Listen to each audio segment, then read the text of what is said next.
Yeah. Family, y'all. Just keep it tight, keep it tight, keep it tight. Oh, right. Yeah. Here we go, here we go.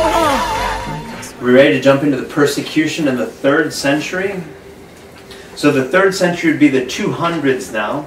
So it's still not legal to be a Christian. There are going to be times when there are going to be people persecuting us, depending on who the emperor is and depending on who surrounds us, right? We talked about last class how important it was to get along well with your neighbors because they didn't actively seek us out. But if someone came with an accusation that you were a Christian, then you were made to account for that. So we had to get along well with our neighbors. So there's persecution in the 3rd century then. Threat of persecution was constant. We always had to be fearful because we could die for believing what we believed. Septimius Severus was the emperor from 193 to 211, and it was Septimius who promoted syncretism. What is syncretism again? Syncretism is the combining of different religious systems, right? Syncretism is taking one religion and another religion and trying to bring them together. That's syncretism. So what was he trying to do in order to keep the empire united? Let's bring together all of those religions and bring them together into one religion. Makes sense, no? We'll have unity in the kingdom that way. Instead of having different religions, we'll all have the same religion with the same God. Who's going to be the God of this new syncretistic religion? Because we all have different religions. We all come from different areas. We all have different religions. So we're trying to bring them together into one religion, and we'll call the God of that religion the Sol Invictus, the Unconquered Sun. Ooh, the Unconquered Sun. The sun, I mean, has had a prominent place in religion for quite some time. Our ancient Aztec ancestors, right? One of their prime gods was the sun. The Sol Invictus, then, was a celebration that we would celebrate roughly every December the 23rd and the following week. You know, for some days we would celebrate the Feast of the Sol Invictus. Why? Because did you ever notice in the fall that the days have less and less light? The sun rises later and it sets earlier. Did you ever notice that in the fall? Look at that, it's almost dark outside. And then what happens on around December the 23rd, we call it the solstice, the winter solstice. What happens? Suddenly it reverses and the sun starts to come up earlier and the sun starts to set later. So the days get longer and longer. Did you ever notice that? So for the ancient peoples, this yearly cycle of more and more darkness, the world's getting darker and darker and darker, and if it doesn't turn around here quickly, it's getting pretty dark. Right? Then what happens on December the 23rd? The light comes. The early Christians, what happened when our pagan friends were celebrating the Feast of the Unconquered Sun during that week in December? Since we took off work and everything, and our pagans, brothers and sisters, were celebrating, what did we celebrate? Christmas, right? That the world was getting darker and darker and darker before Jesus, and then what happened? Then Christ, the light of the world, came in and brought light to the world. So how interesting that this Feast of the Sol Invictus, of the Unconquered Sun, for us as Christians, didn't seem like such a terrible thing in that respect, because while they were all celebrating their unconquered sun, we could celebrate who for us was the light of the world. But what were some of the challenges then? If the emperor is going to say that, okay, there are no longer Christians and Jews and all of these other religions, that we're all one religion, are we going to be happy? No longer being Christians? No longer being Jews? No longer being who we were and who our parents died as martyrs for our faith? And so what's going to happen is that the Jews and the Christians are going to be the most obstinate groups in the empire. All he's trying to do is bring together the whole empire around the worship of one God. That's all he's trying to do, is unite his empire. But the Jews and the Christians are stubborn, and they insist on worshiping their own God rather than putting their God in the pantheon alongside all the other gods. Right? For those other cultures, they're happy, right? They now have their statue of their God alongside all the other gods in the pantheon. Christians and Jews, they're stubborn. So what are we going to do with them? So Septimius Severus then begins by outlawing conversions. Simply meaning it's not illegal to be a Christian, but it's illegal to become a Christian. So what is that going to do? Who are we going to persecute now? The people we're going to persecute are going to be teachers and converts. So if you're thinking of converting, if you're a catechumen, sorry, there are no more catechumens because it's illegal to be a convert. If you were instructing catechumens, sorry, that's illegal. There are no more converts to Christianity. Christianity will die out at the end of this generation. If you're a Christian, fine, but it will die out when all of you die out because there will be no more converts to Judaism or to Christianity. Imagine living in that empire. His successor, the good thing is that emperors come and emperors go, right? I mean, isn't it true? That's how it is in different churches too. Different people say, you know, if you're in a certain Roman Catholic parish or something and you get a priest that you don't like, what do people say? You know what? I'm going to be here longer than he is. Right? Priests come and go. Right? In the empire, what happens with the empire? You know what? Emperors come and go. And so it all depends on the emperor that you have. Some emperors are not friendly, but then what happens? Another emperor comes and is interested in other things. So that's the case with Septimius. His successor, Caracalla, in 211, only persecuted Christians briefly and only did so in North Africa. So it wasn't as widespread and it was only brief. And then the next two emperors after that, you know what? We have bigger fish to fry than getting the Jews and the Christians to worship one God. And so the next two emperors didn't force Jews and Christians to accept syncretism, which was that their religion blend in with all of the religions. 249, we get a new emperor, Decius. Decius sees various challenges in the empire. Isn't it true that we see that today? You know, different people are out there preaching about the moral decay of America, right? How America is going to hell in a handbasket. Decius saw that happening back then. And Decius was wondering, well, why is the empire declining? Why are the gods abandoning us, it seems? Because it seems that we've abandoned the gods. So what is Decius going to want us all to do? Why are the gods abandoning us? Because we've abandoned the gods. We've allowed people like Jews and Christians to not worship our gods, and as a result, our gods are punishing us. Y'all who are Christians and Jews, let me just say this very clearly. You cannot continue worshiping your gods because our gods are punishing us because of you. Don't want you to feel guilty, but any decline in the empire, any problems in the empire, it's due to Christians and Jews who've abandoned worshiping our gods. How does that accusation sound? Ooh, I'm very proud to be a Christian now, huh? So Decius believed that the ancient religion had to be restored.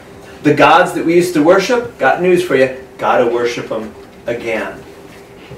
All of you who believe other gods, sorry, but you gotta worship the gods of the empire.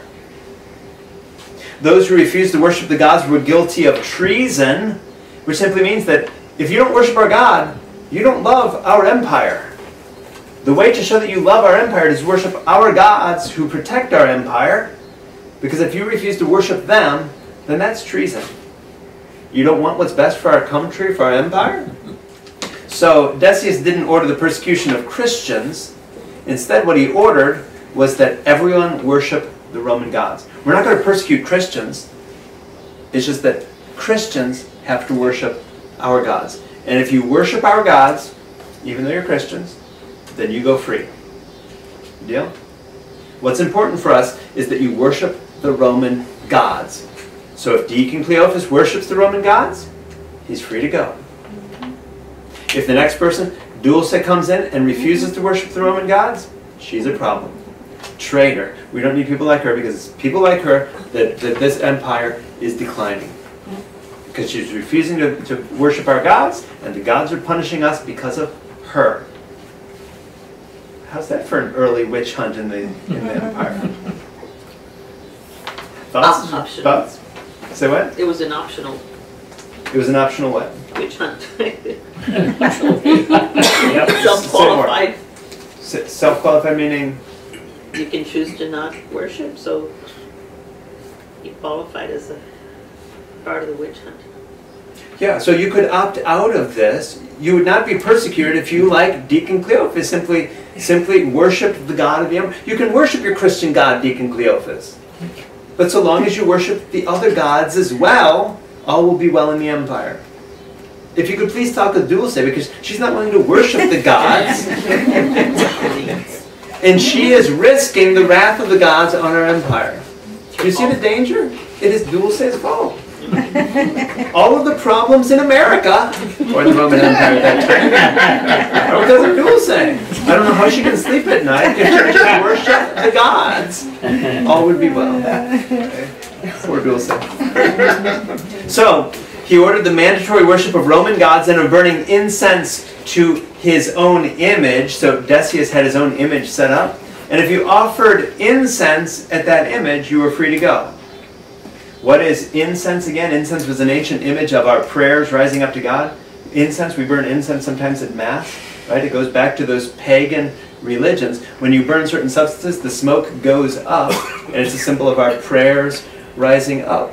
So if there's an image of Decius, and we put incense, burn incense in front of it, it's a symbol of our prayers going up for Emperor Decius. So all you have to do, Christians, you can continue to worship your God. All you have to do is put incense before the image of the empire, and you walk out of here alive. Anyone have a problem with that? Anyone going to refuse to burn incense? Well, how interesting that different people responded in different ways. Some people ran to obey and said, pass the incense. I will burn that incense, right? Some of them, and what happened when you burnt the incense was you got a certificate saying, that you are officially recognized as having burned incense. So if anyone asks you or accuses you of treason, oh, no, let me get out my wallet here and show you I'm a card-carrying member of the incense burners. I burned my incense. Got the card to prove it. Right? They got a certificate to prove it. So how interesting. Some bought false certificates. Simply mean, you know what? I'm not going to burn the incense, but at the same time, I'm not willing to risk dying. Do you know any pulga, any flea market around here where I can buy a fake certificate that I burned my incense?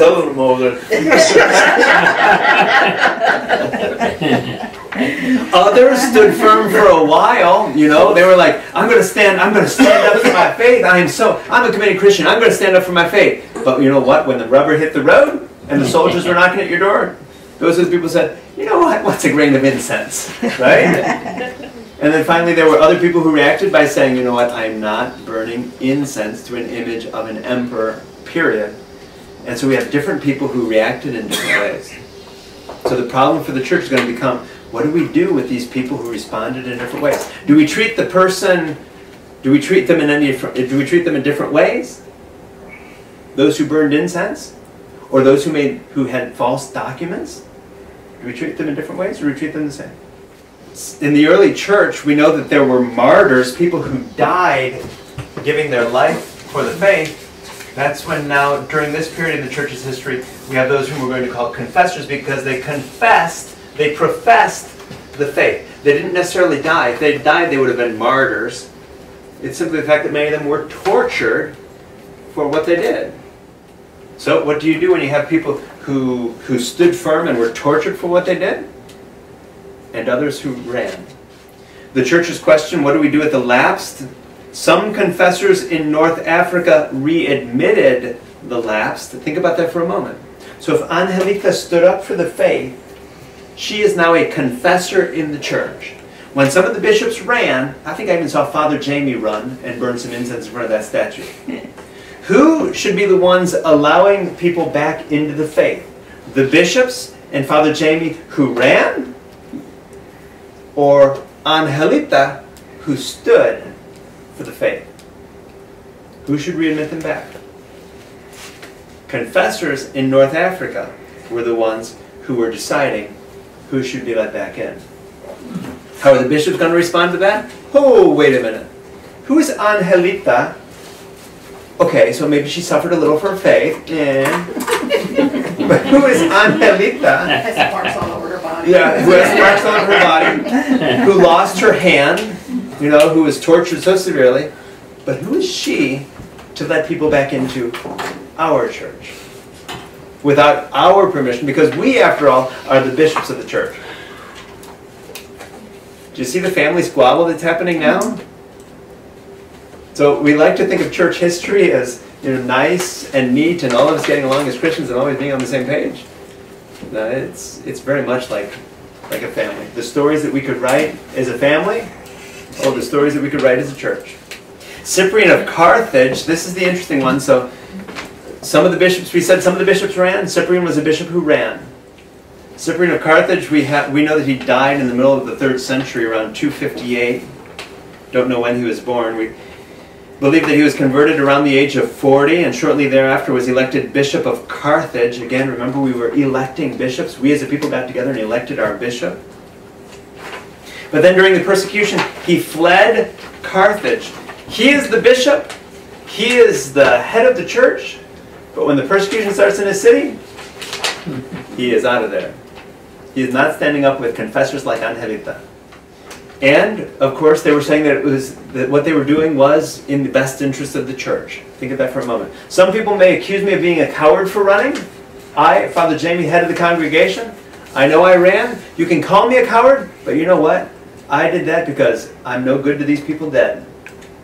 And as soon as this persecution is over, I can come out and we will continue forward doing what we do in the name of the Lord.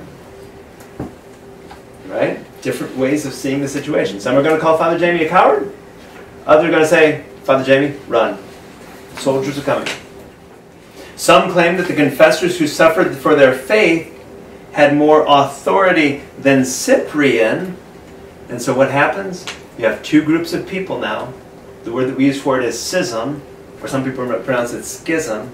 We have a schism now where some people are following the confessors, those who stood up for the faith, and other people are being faithful, thank goodness for them, to those leaders of the church that we've designated. Cyprian convened a synod. So how's Cyprian going to take care of it? Cyprian is a bishop, remember. So what's Cyprian going to do? He's going to call together all the other bishops to resolve this in favor of whom? In favor of the confessors?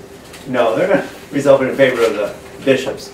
And so all the bishops are going to get together in a synod, and all the bishops are going to decide that, yes, who determines whether the lapse can be admitted back in? Is it the confessors? No, it's the bishops. We bishops will decide who's let back in. And we also decided what penalties to give to different people. So if you purchased a false certificate down at the flea market, saying that you burned incense, you can come back in. We'll let those people back in. Their offense was less grave. What about those who sacrificed to the gods? What about those who sacrificed to the gods? If you sacrificed incense to the gods, then you know what? If you're on your deathbed, we'll let you back in. Or you get another chance. If another persecution breaks out, that'll be your chance to stand up and to confess your faith. Ooh, how's that? And those who sacrificed to the gods and showed no repentance, you will never be let back in. It was us as bishops simply trying to figure out, what do we do with these people who responded in different ways? Who should be let back in, and how, and when? And a lot of this had to do with Cyprian's understanding of the church, right? So we have to define who's part of the church. Here is the church. We have to define who's in the church and who's not in the church. So this is one way to do it. We need to define who's in the church, because you know what? Outside of the church, there is no salvation, which is why that line is so important. Extra ecclesiam nulla salus.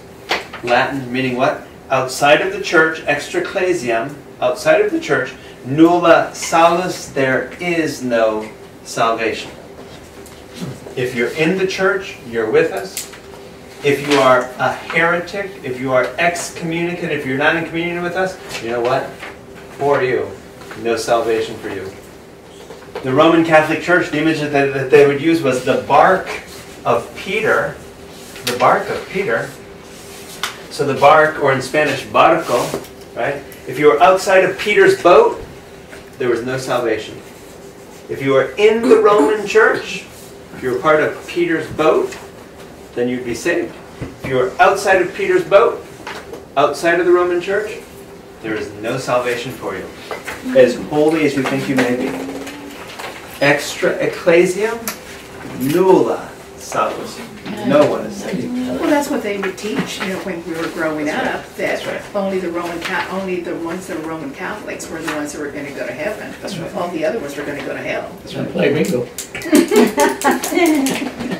Yeah, so what do you do when you have the Baptists who believe that they're being faithful to what they believe? We're not drinking alcohol, we're not dancing and having fun and all those things that the Catholics are doing, right? We believe that we're on the right track. And then you have another group who says, you know what? We have the true faith, and if you're outside the boat, you're drowning. You want to be pulled into the boat? We can baptize you. We're happy to welcome you into the church, into the barque of Peter, into Peter's boat. But outside the church, you're going to hell. When we came to the Americas, back beginning in the 16th century, right? 1517, we step off the boat. What is our mission? With the pagans who are here, if they're not part of the church, got news for you. There's no salvation. There are two choices, really. They can be baptized and be brought into the church, or they're of no use to us. The cross or the sword. We say that the Americans were evangelized by the cross and the sword. Either you're getting into the boat with the cross, or you're facing the sword. What others did to us in the early church, killing us, we did to others when we got into power. Whew. How can a person sleep with that at night? Payback, right? Paybacks are hell, my father says, right? Right? Those who are in power sometimes abuse their power. Brothers, didn't they go through that with the ecumenicals? With the Church, ecumenicals? letting them back some of them into the Roman. So that is the challenge for any church over time, is that if you are a church who believes, okay, we are the church and we have to define who's in this church and who's saved, then the question becomes, what happens when there are various splits over time? Because if there's a certain group of people who leave, then the question becomes, under what condition do you let them back? Right? Think about it for a moment. In the Roman Catholic Church, right? I understand that there's a group here in Austin even. Many of them used to be part of the church, who now consider themselves outside of the Roman Church, outside of salvation, the poor people. Right? So what do you do with them? I mean, if there were going to be a reconciliation, okay, we'll let you back in on these conditions. Entonces es como los que no están casados por la iglesia. Say one more time. So it's like those who are not married by the church. I mean, essentially we have to decide who, okay, that would be an example of who can receive the sacraments, for instance, right? Okay, so we have to decide, here in the church we have certain sacraments, who can receive those sacraments? Got news for you. If you married a person and are now divorced, and you're living with another person, you're living in sin. You cannot receive the sacraments. I'm sorry. You may be a good person outside of that, but you're living in sin. You may have been with that person for 20 years and have 4 kids together and be a responsible husband or wife. You're living in sin. You see? She stopped by yesterday. Say what? She stopped by yesterday at the church. That woman. That woman? I had a woman that came in and she said, well, my mother claims I'm going to go to hell because I'm not going to church. I said, well, I'm outside of salvation. And think about the impact there, right? I can't receive communion. I mean, what hope is there for me? I'm living in sin. So we have Cyprian to thank for that belief. Extraclasium, nulla salus. If you're outside the boat, there's no salvation. If you're outside the church, there's no salvation. Sorry, people. Novatian, there was another schism that was happening at that time, the Novatian Schism, because Novatian, who lived from 200 to 258, thought just the opposite. He thought that the lapsed were being readmitted too easily. So, as a result then, here's Novatian saying, wait a minute, I mean, imagine that for a moment. Angelita suffered for our faith and is maimed and carries the scars to this day. And she sees other people who are being let back in so easily. Oh yeah, come back on in. Oh, That's hard to stomach. She could have run. She could have run like the rest of us. Instead, she suffered for the faith. So to see those people who ran away as cowards let back in so easily, beginning with some of the bishops and priests, that's a tough pill to swallow.